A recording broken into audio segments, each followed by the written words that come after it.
Cynthia Renée's unique perspective offers gem-seeking clients a rare and flawless experience. Cynthia combines the scientific training of a geologist, I love geology by the way, love it, and the insight of a world traveler and the creative instinct of a designer. After more than 2 decades developing her expertise, Cynthia has become a legendary leading authority on gemstones and jewelry. The go-to source, I love this, for the world's elite level gemstone collectors and for their novice collectors who wish to develop their eye for gems. She works personally with each client, whether she travels the world in search of a specific stone or to create a meaningful piece of jewelry to highlight a stone. So Cynthia, I love geology by the way, and rocks, oh my gosh. I believe your rocks are in the store and all your gems are in the store for us to come and see, right? Quite a many of them. Quite yes. a many. So what I would suggest is as your day goes on, just to learn and see these gemstones and touch them and be able to look at the color they have and maybe just walk away with something you might know that I didn't know there were 10 other gemstones more important than a diamond. 10? At least. Well, I could count it. It depends on what you call important. If you mean rare, more rare, yes. Yes. More beautiful, in my bias, yes. Yes. I had no idea. In all your travels, you've gone to numerous gemstones mines all over the world. Now you did this yourself. Right. You've been in the mines. Right. Tell us about that. Was it dangerous? You know, I suppose it's dangerous, but I always liked that. Like growing up, you know, I wanted to be Indiana Jones. I wanted adventure. I wasn't so interested in who I was going to marry or I want to make, you know, be a millionaire like the guy on Gilligan's Island. I wanted adventure. So for me, it's a perfect fit. I love it. It's extraordinary. Was it like Indiana Jones? Was it like, did it go deep into these? Oh, it's much better than that. Like when I was doing my undergrad thesis here in San Diego, there's a tourmaline mine not that far from here. I'd go back in it and it's dark. There's water on the ground. You hear the men working out there and I'd be doing my orientation of making a map out there and looking at the geology. And like there'd be an area where they pulled the rocks down and there would be eyeless newts, you know, that they found underneath the ground who didn't need eyes. Or once the guys thought that they were gonna, you know, I guess they forgot about me up there doing my geology and they blasted. So it had many blasts that went off of dynamite, I think about 10, and they left. So, and my battery ran out on my headlamp. So you know, it's a good chance to be able to use and find your own wisdom through taking some risk. I mean, not reckless, but some risk. And I had to find my way out of the dark. Now, have you ever been underneath ground and seen what dark is? It's much more dark than if you just turn the lights out here. It's an extraordinary thing. Were you ever scared? Sometimes, you know, you get a little scared, but I just talked myself thing that ever out happened? of it. Scary. I don't go hysterical scary, you know. They make me more mad. Like once I was in an emerald mine and we had to be lowered down on an inner tube that was attached to a cable and it was cranked on down like a bucket in a well and it went through a water table. So it's like you're lowered down through the water and at the bottom there's a lot of water like up to your shins and so forth. So the guy who owned the mine was trying to impress us and the only light he had in the mine was from a big electrical cord that came from the top and he had a light bulb in it. So we're walking through the area and it's really slippery and dark and we were having to cross an area where the water's darker. And I said to my friend there, oh, be careful, look, he might slip and fall into the water. So we let him pass and then we passed. So we got to the other side and asked him, you know, in Spanish, have you ever thought what would happen if you dropped that light bulb in the water? And the Brazilians are so happy, you know. He said, oh, don't worry, it would be fine. Don't worry, the light bulb would be fine, you know. Oh so my gosh. It's scary, you could be electrocuted, but yes. There's, you know. But did you find beautiful emeralds while you were there? Not any particular beautiful ones at that day. Right. What happens is that they find the beautiful ones and they, you know, you don't pull beautiful things out of the ground all the time and they save them and then when you come they want you to go in, you know, to their office and look at things. But when we were inside the mine we pulled out emeralds but not gemmy quality. Oh my gosh. Since you viewed these mines firsthand, what's your opinion on sustainability and fair trade within this gemstone industry? Well, that's a complicated aspect. Now, you could look at diamonds, and diamond is one market pretty much, except there's, you know, colored diamonds, but their supply and demand is pretty modulated and has been controlled by De Beers and then the Russian company that sells more of dollar volume, quantity of diamonds now. But with colored gemstones, there's not one market. There's so many different kinds of colored gemstones, so that's to even take the top 10. You can't control and then you don't get the money for them, and there isn't the demand for them like there is for diamonds. So everything is very small scale. I started my business as a colored gemstone dealer, and I belong to the American Gem Trade Association. I'm on their board, and we're a group of ethically bound dealers. We sign an ethical pledge every year, and a gem dealer is going to be hard pressed to have 5 people working in their office. Right. So it's very small scale, and we go out to these areas, and the mining is very small scale. It's families or fathers or, you know, who are looking in riverbeds or who are mining something that's small scale. It's not a large mechanized type situation like it is for diamonds or... Well, I think that's an interesting question because I didn't know this, but from our pearl diver, we learned that Mikimoto controls the pearl industry. Pretty much, he is the guy. Well, a certain area of the pearl industry. A South Sea pearl. He's the guy, and De Beers is your diamond sort of lord. Yeah, but since Russia opened up diamond areas there, like I was just reading a statistic today that De Beers has the higher dollar volume, but the Russian has the higher quantity volume. Are there any politics associated with any specific diamonds that are unusual? Well, I don't specialize in diamond. I specialize in colored gemstones. In gemstones, right? Are there any politics with gemstones? Well, there's always politics, especially like you go to the African countries and things are small scale. There's a lot more graft there, or at least it's more overt than what you would see here. So yes, I mean, yes. So let's ask the famous question. You were a little girl. A little girl. And you started to think, I'd like to study, how did you get to this incredible, authentic place of understanding the world of gemstones? Well, I used to sit with my grandmother, and do any of you, like at my age, where you would read those Time Life books on like ecology and Did you have the nature? boxes of rocks? Yes, and I used to look at the globe with my grandmother, and I said, Grandma, look, it looks like South America could be tucked into Africa, and these could be put apart, and this was before plate tectonics. And Grandma said, well, it looks like that, but I don't think that's the case. But I was always very interested in that, and valleys and rocks, and growing up around here, why is there a rock pile here? Why is there a valley there? So I grew up to be able to figure that out. Geology is what really called me. I tried something else first, so did you have to take geology classes? Yes, I went to San Diego State, who has a great geology department because we have proximity. There's no trees all over everything or ground cover carrying everything up. So what's your favorite gemstone to work with? Oh, Lordy. Can you pick one? In life, if you would ask me my favorite ice cream, I'd have just as much a hard time because there's so many good ice creams. So I tend to like but the I don't know, gemstone. there's always one favorite that you get more than once. I'd say there's 2 camps here. One of them is there's a gemstone that's gaining in some popularity now. It's called spinel. And red spinel to me is just such a hunka burning love. It is just so red and like battery powered and beautiful. And since most people haven't heard of it, it's relatively, you know, low price compared to its desirability and rarity, you know, is still relatively low. But still you could, you know, go up to like 20,000 a carat. But if it's equivalent ruby, it'd be hundreds of thousands. And then I like the gemstones that are dispersive, that break up the light into its rainbow power. So there's some rare gem called sphene that I really like a lot. Wow. Now, do you have some of those here that we can see? Some red spinel, yes. And do I have sphene? I probably have sphene. I'm sure I do. Now, are you sourcing? Let's talk a little bit about your sourcing. Do you still go out into the mines today? Yeah, but this is kind of like people think, oh, you go out to the mines and buy things. You go out to the mines because it's interesting and you want to have context, but you know, there's so much misrepresentation and fraud that can occur out there. You're in a dark mine, things are dirty. So you might go out there and look at things, but then you really do your negotiation and handling of money in an office, someplace where you can control the lights and the, you know, science. So you have suppliers really supplying you. Right. Are they cut? Are they already cut for you, or you're deciding the cuts? They're both. Like some countries like Sri Lanka, they don't allow export of rough because they want their own domestic cutting operations to flourish. But a lot of the cuts would be very lackluster and more primitive. So I would have to be one of my things to think about whether I could recut this gem to bring out the brilliance. Other things I would cut from the rough. Now, as just a regular consumer, I have the fortunate chance to go to the gemstone trade fair. I gotta tell you, I've never seen anything like this in my life. There's little triangle stacks all throughout this, right, Hilda? All throughout this gemstone store.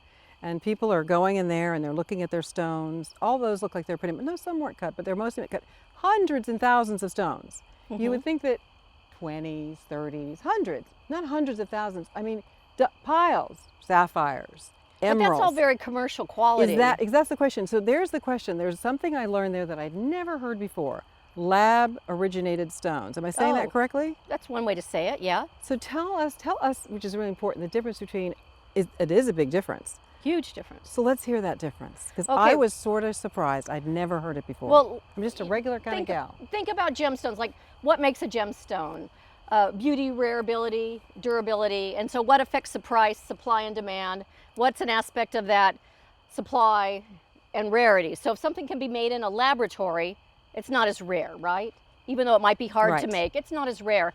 And then they can mimic the chemistry of a Exactly. gemstone in a lab. Almost like, exactly, right? Well, not exactly, but you wouldn't be able to tell if it was a synthetic. You couldn't tell. I had Yes, on you the side. can. You can. You could. You're an Yeah. expert, but Well, yeah, but all that's of why you us- need to be careful if you go Yeah. buy something at some mine, you know, because yeah. it takes some ability to be able to tell the difference. But so something in created in a laboratory doesn't have the rarity and it doesn't have the cachet. I mean, think No, of about course not. our Earth is what, 4.8 billion years old, you know, and these gemstones, some of these sapphires in Sri Lanka are several billion years old themselves, and you're the one who pulls it out of the ground and it's rare and it's blue and holds it out. It's like a time travel. I mean, there's real rarity I in there, agree. the Earth's treasure, not I something agree. that's made in a I agree lab. with you. So Yeah. how much of that lab originated or made stones do you think is part of the marketplace today? Must be a lot, because it's like the cheap stuff, right? I think you're I maybe mean- you're thinking about laboratory gemstones versus different enhancements, are Yeah, you thinking? laboratory.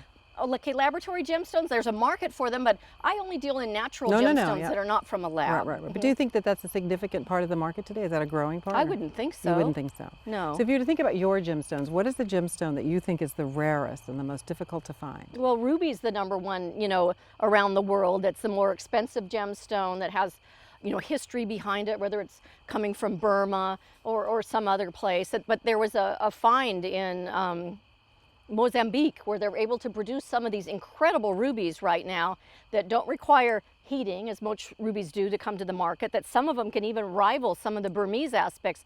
But since there's more supply and demand again, so there's a little bit more supply, right? So it's a little bit of a time where you can find some rubies that are slightly more competitive, but still it is the number one gemstone in terms of price and desirability.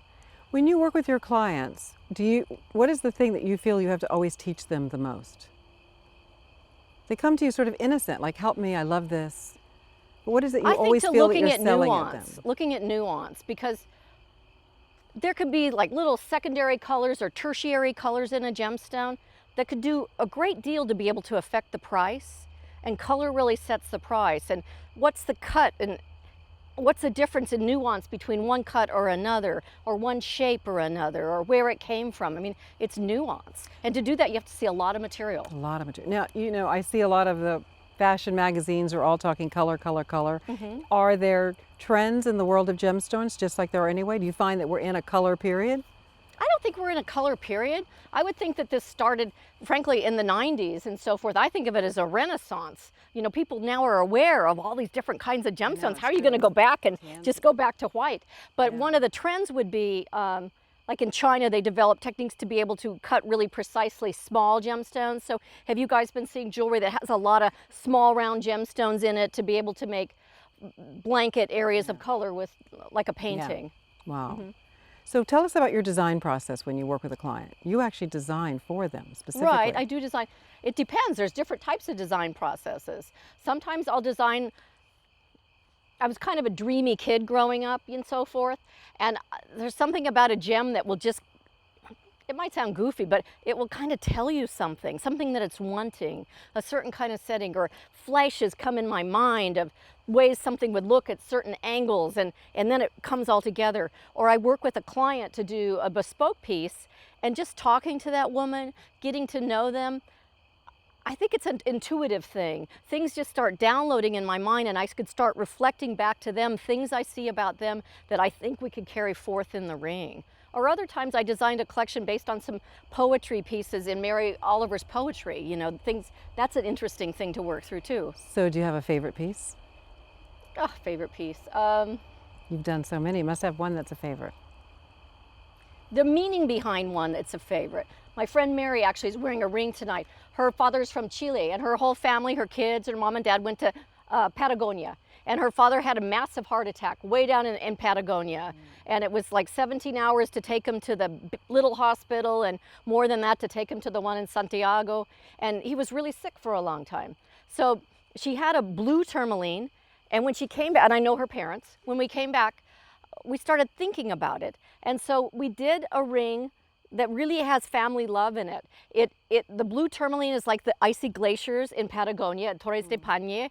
If you look at the sides of her ring, it has the actual silhouette of the mountains there in Torres de Paine. And in the middle, there's an area where I took a piece of wax and I put a blow dryer. I went over their house and melted the surface, and I had her kids, her husband and her and her mom and dad all put their fingerprints all in it, and I cast that piece. So in this ring, it's real meaning for our family. I'm getting chills with the fingerprints of all of them there, with the chili, the story silhouettes, that's in that. Yeah, it's and so that's a piece that really gets passed down through the generations that has meaning. So that's an interesting buying gemstones and creating something that's really a sort of a family story. Yes.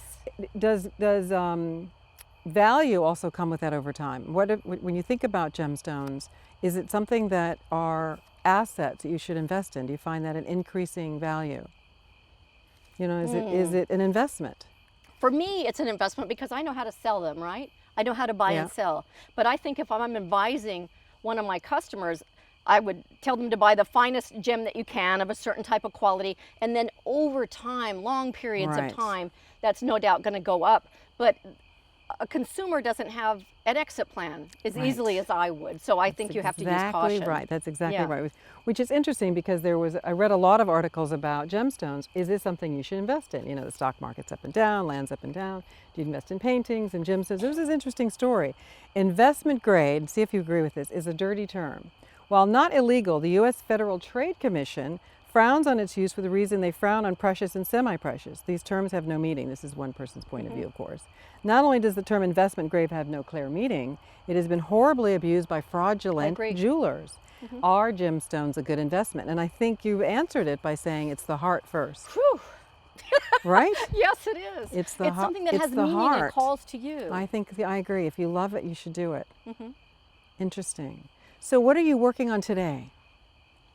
What am I working on today? Okay, I'm entering a contest. And I brought, I'm going to go up to New York and drop the piece off. And I've won some in this contest. It's a serious contest, but it was a jewel. And it has a big yellow gem called a Danburite from Tanzania. But it was from a really limited find. It was named after Danbury, Connecticut, where it was first found. And we put tanzanites on the side, and then red spinels and green garnets with it. It's just a beautiful, looks like a stained glass window. And it could be worn as a pendant. And then the way we made it is you could put it in a black cuff and a white cuff and fit it in there. So it's highly engineered, extremely beautiful, rare gems all together. It's one of the most complex pieces mechanically I've ever worked on. So what led you to that? My client is silly since her childhood. She liked those crests, like crests on blazers, like Ralph Lauren and so forth. And she just really liked that idea. And we had been working together for many years, and something just sort of came together. She's right there. Came together and put them all. We're just talking about you. It's okay. We've got you head to toe covered here. Put them all together in an unusual way, and away we went. So I'm going to ask you a personal question. I'm sure you've heard of this. Have you ever heard of the stone moissanite? Yes. It's a meteor, right? Tell me about moissanite. Moissanite is not a meteor. Tell me what that is. It's a synthetic gemstone. It's a diamond simulant. It's not a synthetic diamond because synthetic diamond would mean it have the same chemistry as diamond. Is that considered a gemstone, or is that considered? No, it's not a gemstone. No, it doesn't have the value, right? Right, it doesn't have the value. And with moissanite, it's more durable than CZ. It tends to have more of a yellow tinge to it, so I usually can pick that up. But interesting. So what can you tell us? Moldavite. Are you thinking moldavite comes from the meteorite? Yes. Yes. That's it. Is that something that's a popular stone today? Not really. No, it looks it's not very pretty. No, it's not real pretty. It's not real pretty. I don't think it's very pretty. Yeah. I saw it on a list of things that were new and upcoming. So tell us, as guests here tonight, what would you advise us if we wanted to go after gemstones? How would we go about that? I would say I would know nothing. You could show me the lab ones. I'd have no idea. Obviously I'd use an expert. That's step number one. But what's the step 2 and 3? Have to use to it. see a variety of things and learn nuance of color and your eye, like what it is you want, what looks bright, what moves you inside. And to do that, you need to see material. And so you see material in finished state, not in sort of a raw state, yes. of course. It has to By be shiny material, and pretty. I mean a lot of right, a lot of gems, stones. yeah. And you sort of put it together. Interesting. But how would it would be the person that would guide us that the stone has the right value and Right. So if I'm working with a client, I could show them things and I start showing him this gem, I would grade it off for this, but I like it for this. This gem, I like it for this, but the only thing that's pulling me back on it is this. And you know, it's just like being married. Not everything's perfect. You know, it's an interaction between all these different qualities. But So are some stones harder to work on than others? Must be, right? I would think. What's the hardest stone to work on? some gems are harder to cut, like some with cleavage issues and so forth, like kunzite is a hard one to work on. Some people have a lot of problems setting certain kinds of gemstones and crack them. I haven't had that yet, but I've been doing it 25 years and I have good setters. Are there certain stones that you think in certain regions are becoming more rarefied because of what's happening in the regions or because of the geology? Yeah, there's a gemstone from, first was found at Tourmaline in the 80s in the state of Paraíba in Brazil. It's electric neon blue, blue-green, electric, like Las Vegas electric. And when it first came out in the 80s, we thought this is crazy. They want 500 a carat for this. I'm talking trade prices.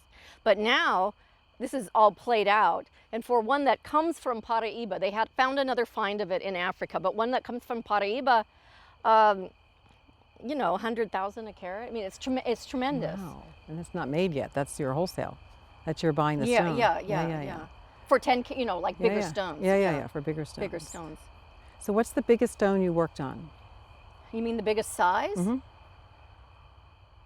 You know, these things have to be set so people could wear them.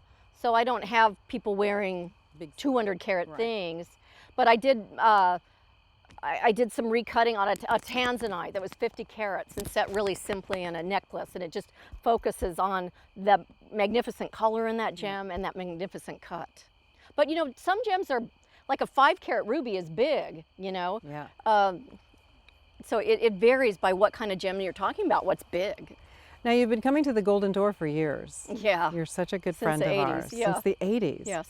You must see a lot of changes as you come to the Golden Door. And myself as well. Right? Yes. That's good though. Yes. We grow. There's one thing we always do at the end of every single speaker series, which is the most important part, I think, of the speaker series. And that is we ask our speakers to give our guest a real golden nugget that they could take with them. I mean, not a real one, you know, not like a not like a gemstone. Or a sapphire. Right, exactly. Yeah. We would all like that. Yes, I'll be staying behind too. No, but we want to, you know, we've had so many incredible, right, Cindy, incredible golden nuggets. I mean, stuff like people go, oh my gosh. What would be the golden nugget you could gift to our guests? It's not stones, don't worry. It's something that, a piece of knowledge that we could take away, and the next time we look at stones or we think that we're ready to do that family heirloom, we're going to think of you and what you advised us. It's simple and it's not necessarily just related to gemstones, but Dante said, beauty encourages the soul to act. And all of beauty does that, whether it's a beautiful gemstone glistening in the light on your hand or worn on your throat, or it's the camellia blossoms as you cross the bridge, or if it's the way that your yukata robe feels next to your skin. Beauty does something to our soul and it's necessary, it's not superfluous. Beauty is necessary. That's what we're going to get to take away. Thank you so much. I encourage everybody during the week, while you're here, stop by and see Cynthia. She is in our boutique with Hilda, and it'll be fun, really fun. And thank you so much for being here since the 80s, my gosh, since the 80s. And I hope you learned something. I didn't know about labs, so I learned something.